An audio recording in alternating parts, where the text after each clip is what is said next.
Il est souvent reconnu comme le père de la rumba congolaise.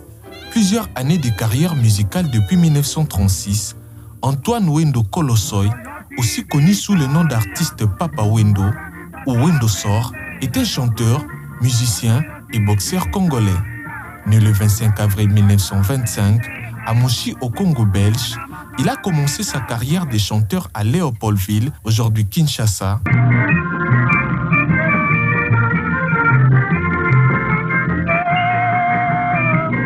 Dans la troupe musicale Victoria Kin, dont il a fondé en 1948, qui à la longue s'est transformé en Wendo Sor avant de devenir simplement Wendo.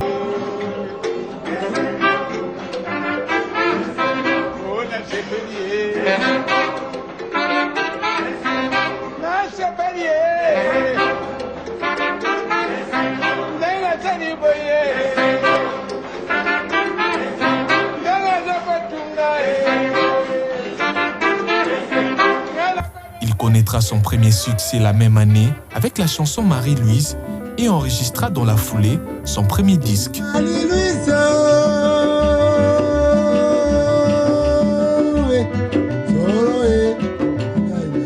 Autodidacte à la guitare, il crée en mêlant les technologies modernes au rythme traditionnel congolais, afro-cubain et antillais, la rumba congolaise qui va se propager dans les années 1950, d'abord à Brazzaville et à Léopoldville, puis à l'Afrique tout entière.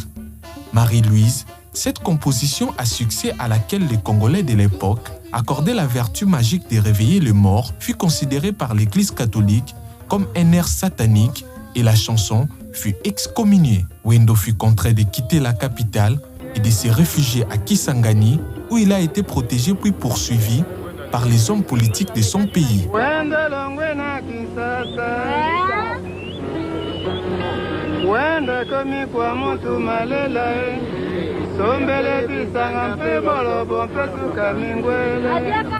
Crooner incontournable des scènes africaines, auteur-compositeur de tubes qui ont marqué l'histoire de la musique africaine, précurseur ou inventeur de la rumba congolaise.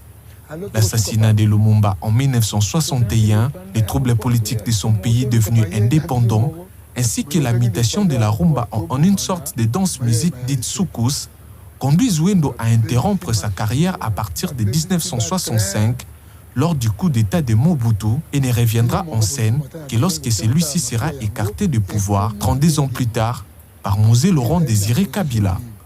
L'on retiendra de ces grands artistes congolais des titres à succès comme Nani Akolela Wendo, Marie-Louise et Amba. Connu pour sa voix roquelleuse, il est mort le 27 juillet 2008 à la clinique Ngaliema de Kinshasa où il était hospitalisé à l'âge de 83 ans. Il est resté surtout célèbre par ses tyroliennes qui sont sa marque particulière dans la rumba congolaise. Un film documentaire intitulé On the Rumba River, sorti en 2007, lui est consacré par Jacques Saracen.